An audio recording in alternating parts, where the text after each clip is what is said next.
Hello everyone, welcome back to Eminence. இன்றைக்கி நம்ம பார்க்க போகிறது எஸ்எஃப்எம்மில் லீசிங் சாப்டரில் ப்ரீவியஸ் இயர் கொஸ்டின் பேப்பரில் 8 மார்க்ஸுக்கு கேட்டிருந்த ஒரு கொஸ்டினுக்கான ஆன்சர்.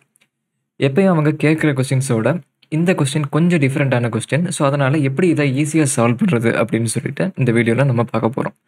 முதல்ல கொஸ்டினில் என்ன கேட்டிருக்காங்க அப்படிங்கிறத நம்ம ரீட் பண்ணுவோம். A company wishes to acquire an asset costing 1 lakh. ஒரு அசட்டை வாங்கணும்னு சொல்லி ஒரு கம்பெனி நினைக்கிறாங்க. அந்த அசட்டோட காஸ்ட் பார்த்தீங்க அப்படின்னு சொன்னால் 1 lakh rupees. The company has an offer from a bank to lend at 18%. So 18% அப்படிங்கிறது வந்து இன்ட்ரெஸ்ட் ரேட்டு, ஒரு வருஷத்துக்கான இன்ட்ரெஸ்ட் ரேட். இந்த அசட்டை வாங்குறதுக்கு அவங்க பேங்க் கிட்ட போய் கடன் வாங்குறாங்க அப்படின்னு சொன்னால் 18% இன்ட்ரெஸ்ட் அவங்க பே பண்ணணும் பேங்க்குக்கு.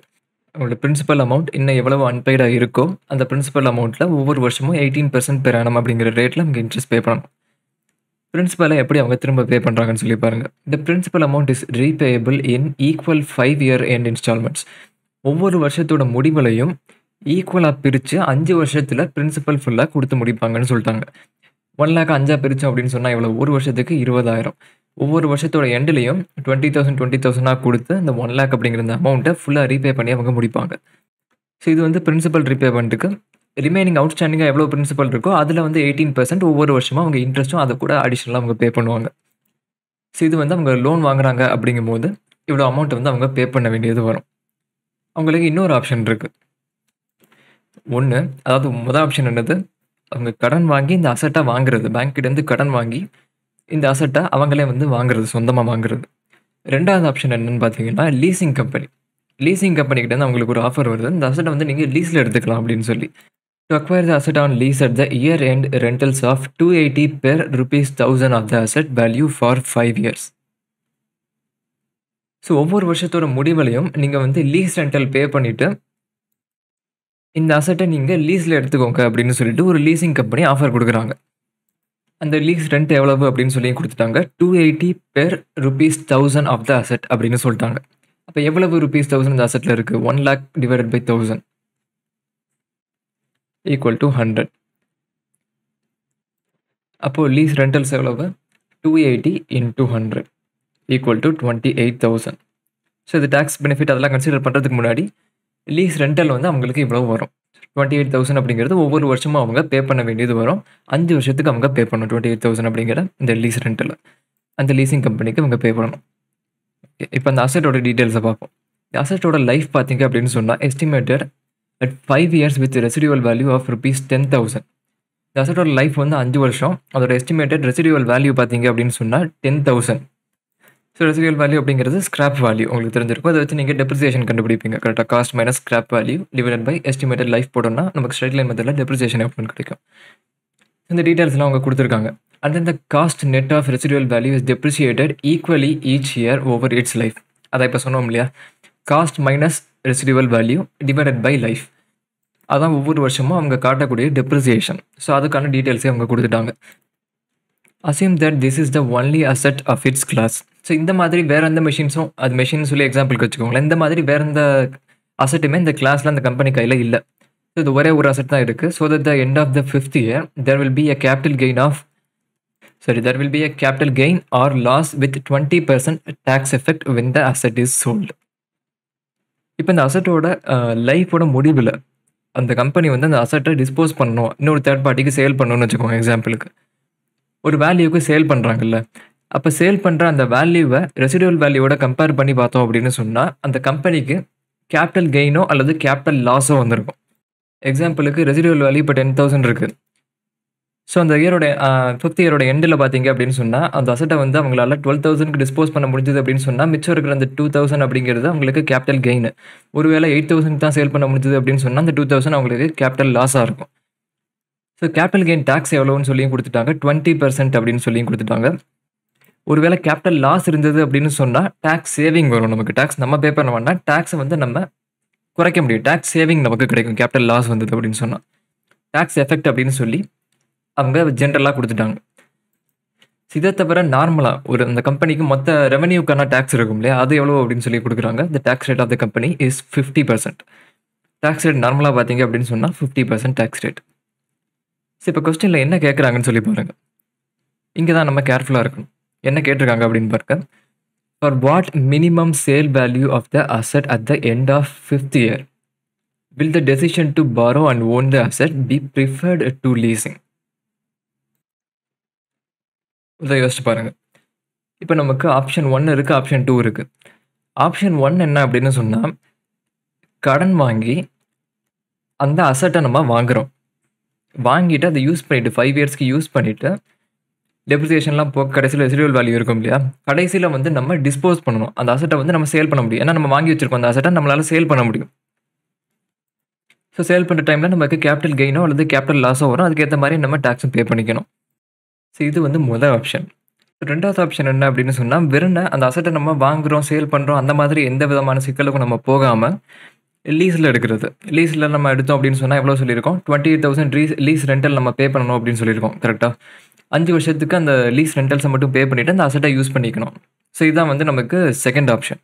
ஸோ இந்த 2 ஆப்ஷன் இருக்குது. அவங்க கொஸ்டினில் என்ன கேட்குறாங்க அப்படின்னு சொன்னால், 5வது வருஷத்தோட முடிவில் நம்ம ஒரு வேல்யூக்கு சேல் பண்ணுவோம் இல்லையா, அந்த ஃபர்ஸ்ட் ஆப்ஷனில் அந்த சேல் வேல்யூ மினிமம் எவ்வளவு இருக்கணும் அப்படின்னு சொல்லி கேட்குறாங்க. மினிமம் எவ்வளவு இருந்தால் ஆப்ஷன் 1 பெட்டராக இருக்கும் அப்படின்னு சொல்லி கேட்குறாங்க. ஸோ எவ்வளவுக்கு சேல் பண்ணால் ஆப்ஷன் 1 பெட்டராக இருக்கும்னு சொல்லி அந்த சேல் வேல்யூவை நம்ம கண்டுபிடிச்சி சொல்லணும் இந்த கொஸ்டினுக்கு. ஸோ அதான் வந்து இந்த கொஸ்டினில் பேசிக்காக அவங்க கேட்டிருக்காங்க. ஸோ அதை தவிர என்ன சொல்லியிருக்காங்க அப்படின்னு சொல்லி பாருங்க. Present annual cash flows and arrive at the discounted cash flows for each year. ஒவ்வொரு வருஷத்துக்கும் டிஸ்கவுண்டட் கேஷ் ஃப்ளோஸை எவ்வளவு வருது அப்படின்னு சொல்லிட்டு தனித்தனியாக ப்ரெசென்ட் பண்ணி காட்டுங்க அப்படின்னு சொல்கிறாங்க. ஷோவிங் எ சால்வேஜ் வேல்யூ செப்பரேட்லி. சால்வேஜ் வேல்யூவை செப்பரேட்டாக காட்டுங்க அப்படின்னு சொல்கிறாங்க. அந்த 10,000 சால்வேஜ் வேல்யூ இருக்கு இல்லையா, அதை வந்து டிஸ்கவுண்ட் பண்ணி செப்பரேட்டாக காட்டுங்கன்னு சொல்கிறாங்க. Use PV factors as provided. கொஸ்டினில் கொடுத்துருவாங்க உங்களுக்கு. Round off the calculations to the nearest rupee. Round off பண்ணுறதுக்கு நியரஸ்ட் ரூபி எதுவாக இருக்கோ அதில் ரவுண்ட் ஆஃப் பண்ணுங்கன்னு சொல்லிட்டாங்க. 0.1 இருந்ததுன்னா ப்ரீவியஸ் நம்பர் இருக்கும், 0.9 அந்த மாதிரி இருந்தது அப்படின்னு சொன்னால் அடுத்த நம்பர் இருக்கும். ஸோ நியரஸ்ட் எது இருக்கோ அந்த மாதிரி நம்ம ரவுண்ட் ஆஃப் பண்ணிக்கணும். அதே மாதிரி கேஷ் ஃப்ளோ, இன்ட்ரெஸ்ட், டாக்ஸஸ் இந்த மாதிரி அவங்க ஒரு வருஷத்தில் எப்போ பே பண்ணுவாங்க அப்படின்னு சொல்லி கொடுக்கல அப்படின்னு சொன்னால் அது எல்லாமே இயர் எண்டில்னு சொல்லி அசீம் பண்ணிக்கோங்கன்னு சொல்லிட்டாங்க. ஸோ அந்த மாதிரி இருக்கும்போது நமக்கு ரொம்ப ரொம்ப ஈஸி. இயர் பிகினிங் அப்படின்னு சொன்னால் தான் இயர் 0லேருந்து நம்ம ஆரம்பித்து கொஞ்சம் கன்ஃபியூசிங்காக போகிற மாதிரி இருக்கும். ஸோ இது வந்து இயர் எண்டு தான் அப்படிங்கும்போது நமக்கு ஈஸியாக தான் சால்வ் பண்ணிக்க முடியும். முதல்ல நம்ம லீஸ் ஆப்ஷனை பார்த்துருவோம். லீஸ் ஆப்ஷனோட கால்குலேஷன் ரொம்ப ரொம்ப கம்மி. ஸோ அதனால சொல்கிறேன். லீஸ் ரெண்டல் எவ்வளோன்னு சொல்லியிருந்தாங்க, 28,000 அப்படின்னு நம்ம பார்த்துட்டோம். இது வந்து பிஃபோர் டேக்ஸ். எதனால் பிஃபோர் டேக்ஸ் அப்படின்னு சொல்கிறோம், இதுவே நமக்கு எக்ஸ்பென்ஸ் தானே அப்படின்னு சொல்லி டவுட் வரும் சில நேரம். லீஸ் நம்ம எக்ஸ்பென்ஸாக நம்ம பே பண்ணும்போது அதில் நமக்கு டேக்ஸ் சேவிங் கிடைக்கும். கரெக்டாக 50% டேக்ஸை நம்ம பே பண்ணாமல் தப்பிக்கிறோம். ப்ராஃபிட்டில் ஒரு 28,000 நம்ம குறைச்சிட்டோம் அப்படின்னு சொன்னால் அந்த 28,000ல் 50% நம்ம பே பண்ண தேவையில்லை. ஸோ அதனால் 28,000ல் 14,000 நம்ம சேவ் பண்ணதுக்கு அப்புறமா நெட்டாக 14,000 அப்படிங்கிறது நம்மளோட அவுட்ஃப்ளோ, டேக்ஸ் பெனிஃபிட்டை கன்சிடர் பண்ணதுக்கு அப்புறம். ஸோ அதனால தான் என்ன சொல்லியிருக்காங்க அப்படின்னு சொன்னால் 14,000 ஆஃப்டர் டேக்ஸ் அப்படின்னு சொல்லியிருக்காங்க லீஸ் ரெண்டல். ஸோ இதோட ப்ரெசென்ட் வேல்யூ ஒவ்வொரு வருஷமும் 5 வருஷத்துக்கு நம்ம பே பண்ணுவோம். கரெக்டாக 5 வருஷத்தோட பிவி ஃபேக்டர்ஸ் எல்லாத்தையும் ஆட் பண்ணுங்கள், ஆன்யூட்டி ஃபேக்டர் உங்களுக்கு கிடைக்கும். இந்த 5 வருஷத்தோட பிவி ஃபேக்டர் எல்லாத்தையும் ஆட் பண்ணிங்க அப்படின்னு சொன்னால் ஆன்யூட்டி ஃபேக்டர் உங்களுக்கு கிடைக்கும்.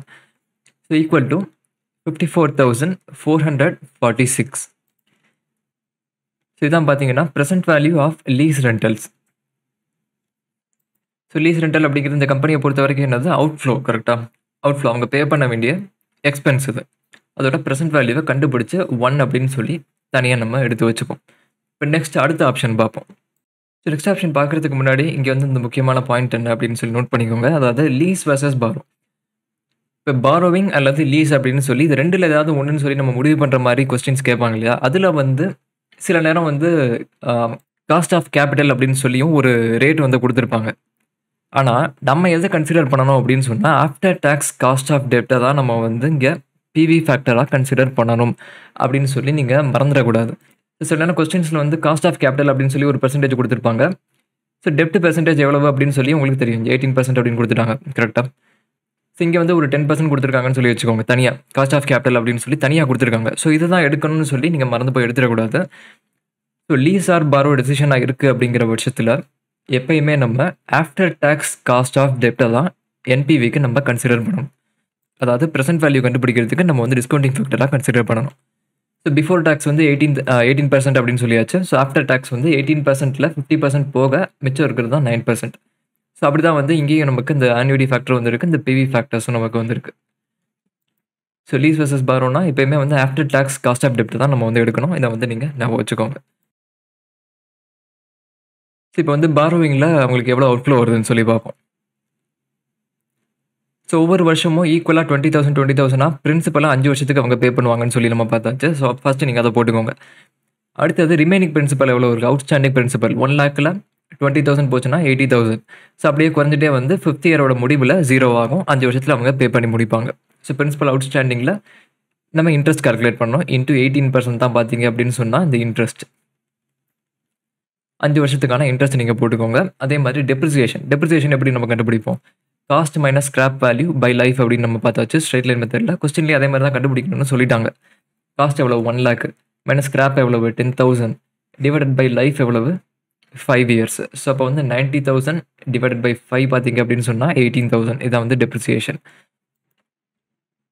இப்போ வந்து இன்ட்ரெஸ்ட் ப்ளஸ் டெப்ரிசியேஷன் எக்ஸ்பென்சஸ் எல்லாத்தையும் ஆட் பண்ணிக்கோங்க. பிரின்சிபல் ரீபேமெண்ட்டை நம்ம சேர்க்கக்கூடாது. ஏன்னா அதை வந்து அவங்க எக்ஸ்பென்சஸ் அப்படின்னு சொல்லி ப்ராஃபிட் அண்ட் லாஸில் அவங்க காட்ட முடியாது. ஸோ இன்ட்ரெஸ்ட் அண்ட் டெப்ரிசியேஷன் தான் அவங்க வந்து பிஎன்எல்ல எக்ஸ்பென்சஸ் அப்படின்னு சொல்லி காட்டி டேக்ஸ் பெனிஃபிட்டை கிளைம் பண்ண முடியும். ஸோ அதுக்காக இது ரெண்டும் இங்கே ப்ளஸ் பண்ணுறாங்க. வேறு எதுக்காகவும் கிடையாது, அதுக்காக மட்டும்தான் இங்கே ப்ளஸ் பண்ணுறாங்க. ஸோ இப்போ தான் நம்ம கால்குலேஷனில் கொஞ்சம் கேர்ஃபுல்லாக இருக்கணும். ஸோ 5th இயரோட எண்டில் பார்த்தீங்க அப்படின்னு சொன்னால் நமக்கு என்ன இருக்குது, அந்த மெஷின் வந்து டெப்ரிசியேட் ஆகி கடைசியில் இந்த மெஷினோட ரெசிடுவல் வேல்யூ இருக்குது. ரெசிடுவல் வேல்யூ எவ்வளவு அப்படின்னு சொல்லி உங்களுக்கு தெரியும், 10,000 அப்படின்னு சொல்லி கொஸ்டினில் கொடுத்துட்டாங்க. ஸோ இந்த 5th இயரில் தான் அந்த மெஷினை வந்து நம்ம சேல் பண்ண போகிறோம். ஆப்ஷன் முதல்ல நம்ம என்ன பண்ண போகிறோம், கடைசியில் சேல் பண்ண போகிறோம் அப்படின்னு சொல்லி பார்த்தாச்சு. அந்த சேல் வேல்யூ நமக்கு தெரியாது. ஸோ அதனால் சேல் வேல்யூவை எக்ஸ் அப்படின்னு சொல்லி வச்சுக்கோங்க. இந்த சேல் வேல்யூவை தான் நம்ம வந்து கண்டுபிடிக்க போகிறோம். ஒரு குறிப்பிட்ட அமௌண்ட்டுக்கு அந்த மெஷினை நம்ம சேல் பண்ணோம் அப்படின்னு சொன்னால் இது நமக்கு என்னது, இன்கம். கரெக்டாக? அப்போ இந்த இன்கம்மை நம்ம என்ன பண்ணணும், இப்போ நம்ம பார்த்துட்டு இருக்கிறது ஃபுல்லாகவே அவுட்ஃப்ளோ மட்டும்தான் நம்ம கம்பேர் பண்ணிகிட்டு இருக்கோம். ஏன்னா இன்ஃப்ளோ பற்றின என்ன டீட்டெயில்ஸுமே நமக்கு இல்லை. ஸோ அதனால் இந்த லீஸ் ரெண்டல்ஸுக்கும் சரி, இந்த கேஷ் அவுட்ஃப்ளோ, இந்த பாரோவிங்க்கும் சரி, நம்ம அவுட்ஃப்ளோஸை மட்டும்தான் கம்பேர் பண்ணிகிட்டு இருக்கோம். ஸோ அப்படி இருக்கும்போது இந்த இன்கம் அப்படின்னு சொல்லும்போது இதை வந்து அவுட்ஃப்ளோவோட அட்ஜஸ்ட் பண்ணணும் அப்படின்னு சொன்னால் நம்ம வந்து மைனஸ் பண்ணுவோம். இதை வந்து மைண்டில் வச்சுக்கோங்க இப்போதைக்கு. ஸோ அதே மாதிரி கேபிட்டல் கெயின்ஸ் வந்தது அப்படின்னு சொன்னால் எவ்வளவு டேக்ஸ் அப்படின்னு கொடுத்துட்டாங்க. கேபிட்டல் கெயின் டேக்ஸ் ரேட் வந்து 20% அப்படின்னு சொல்லியும் கொடுத்துட்டாங்க. இந்த கேபிட்டல் கெயின் டேக்ஸ் எந்த வேல்யூவில் வரும், சேல் வேல்யூக்கும் ரெசிடுவல் வேல்யூக்கும் இருக்கிற டிஃபரன்ஸில் அந்த டேக்ஸ் ரேட் வரும். கரெக்டாக?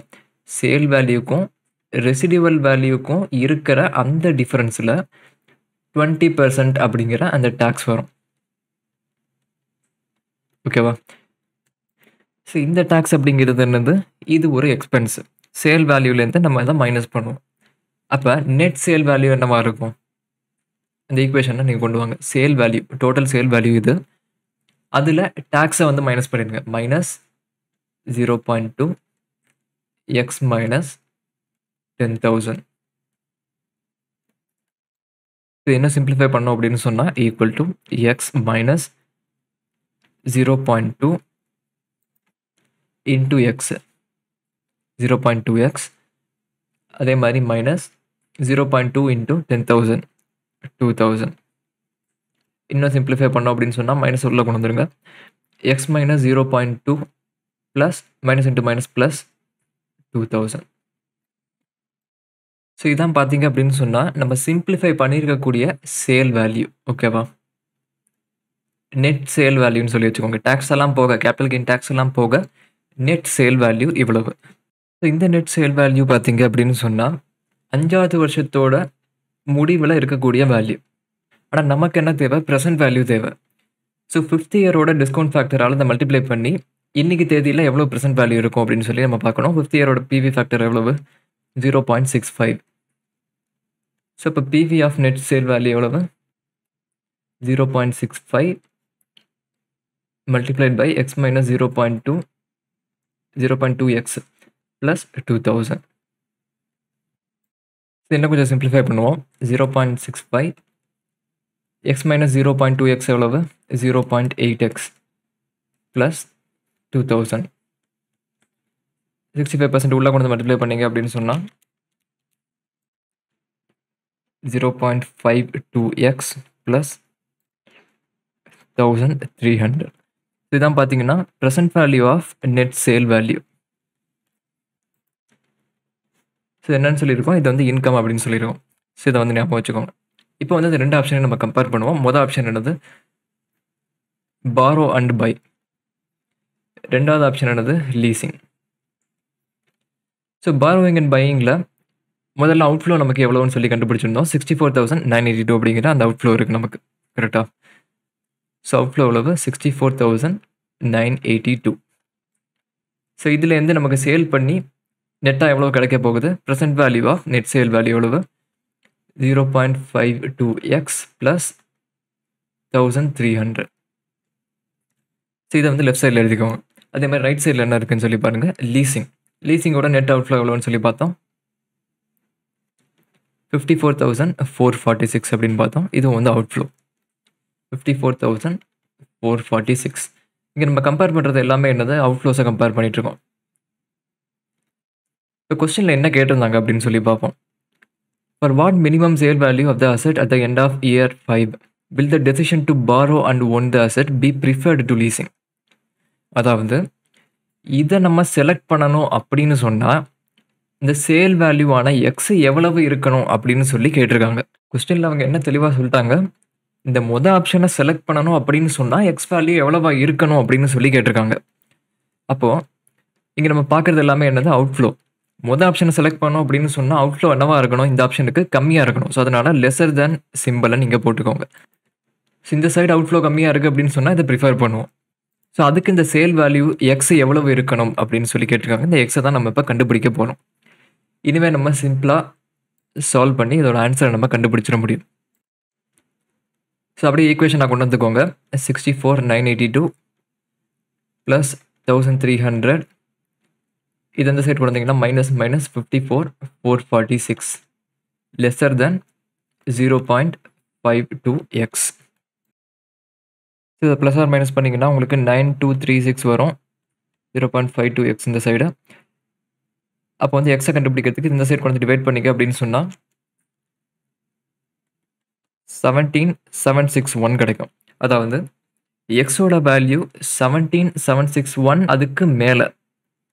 ஸோ இப்போ இதுக்கான அர்த்தம் என்ன?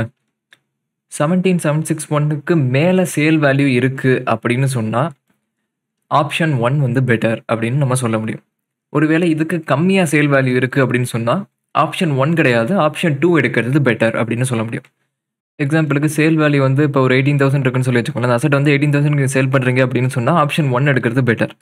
ஒருவேளை சேல் வேல்யூ வந்து இப்போ 12,000 இருக்குது அப்படின்னு சொன்னால் ஆப்ஷன் 2 எடுக்கிறது பெட்டர். ஏன்னா இதுக்கு மேலே இருந்தால் தான் ஆப்ஷன் 1 பெட்டர் அப்படின்னு நம்ம சொல்லிட்டோம். ஸோ இப்போ எக்ஸ் வேல்யூ என்ன வேல்யூக்கு மேலே இருக்குது, அதாவது சேல் வேல்யூ எந்த வேல்யூக்கு மேலே இருந்தால் ஆப்ஷன் 1 எடுக்கிறது பெட்டர்னு அவங்க கேட்டாங்க. அதை தான் நம்ம இங்கே கண்டுபிடிச்சிருக்கோம். 17,761 அதுதான் வந்து இந்த கொஸ்டினுக்கான ஆன்சர். ஸோ கொஸ்டின் பார்த்தீங்கன்னா ரொம்ப சிம்பிளான கொஸ்டின் தான். ஆனால் இந்த மாதிரி ஈக்குவேஷன்ஸ் லென்த்தியாக போகும்போது சில நேரம் நமக்கு கன்ஃபியூஷன் வரதுக்கு சான்ஸ் இருக்குது. இப்போ உங்களுக்கு அது புரிஞ்சிருக்கும் அப்படின்னு சொல்லி நினைக்கிறேன். இந்த மாதிரி வேறு ஏதாவது டாபிக்ஸில் உங்களுக்கு டவுட் இருக்குது அப்படின்னு சொன்னாலும் கமெண்ட்ஸில் மென்ஷன் பண்ணுங்கள். அதை நம்ம கவர் பண்ணுறதுக்கு ட்ரை பண்ணுவோம். சேனலுக்கு இப்போ தான் ஃபர்ஸ்ட் டைம் வரீங்க அப்படின்னு சொன்னாலும் மறந்துடாமல் சப்ஸ்கிரைப் பண்ணிக்கோங்க. டெலிகிராம் அண்ட் இன்ஸ்டாவில் ஜாயின் பண்ணல அப்படின்னு சொன்னாலும் ஜாயின் பண்ணிக்கோங்க. லிங்க்ஸ் எல்லாமே டிஸ்கிரிப்ஷனில் இருக்குது. நம்ம வேறு ஒரு வீடியோவில் மீட் பண்ணுவோம்.